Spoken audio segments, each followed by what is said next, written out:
Okay, so the more that we make and keep agreements with ourselves, first and foremost, okay, the greater the capacity we have to choose consciously what things we go into agreement with or not coming from the outside, right? They're coming at us.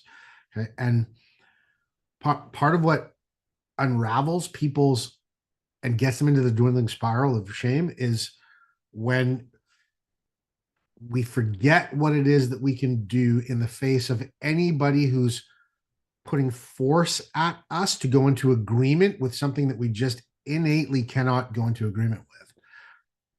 While that person is, bombarding us with energy that says, agree with me, agree with me, agree with me, agree with me. Let's go down here. Let's go down the chute. Sometimes we can get that velocity being so powerful that we just freeze and we forget that we don't have to react to them either way. We don't have to react to them by going into agreement with them. We don't have to react to them by being explosively disagreeing with them, right? We just have to refocus responsively by making agreements, committing and recommitting to the agreements we have with ourself in that space, right? One of those responses could be to disengage the person. When you're working with a person, you're in the same room with a person, sometimes you can't do that. But you've often heard me say the most important thing I think for a human being to do is to pay attention to how they feel. Okay? When you are faced with someone that you have to deal with one-on-one that is offering you agreements that aren't in alignment with you, it's going to sound so simplistic, it's almost silly. Pay attention to that.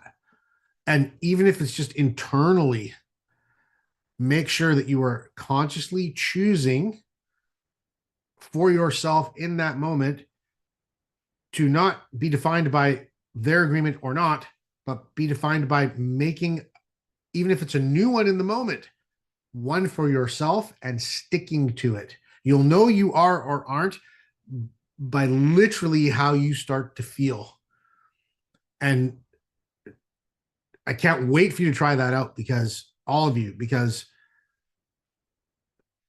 it's how you hold your own power of choice. I've been in lots of boardrooms with lots of different types, and some of them are really open, some of them are really closed. Some of them, because they're so closed, will try to project onto me that the only way I'm going to get their attention is if I shut down, right? So what do? I expand even further. Okay. And that doesn't necessarily sound or look like anything different on the surface. I just make that agreement with myself, right? And I keep it and I say, okay, cool. How do I know I'm expanding? Well, because I have enough altitude to not be in the pull of your constriction. But because I have enough altitude, not only can I tolerate it, not only can I cope with it, I can handle it by creating more space,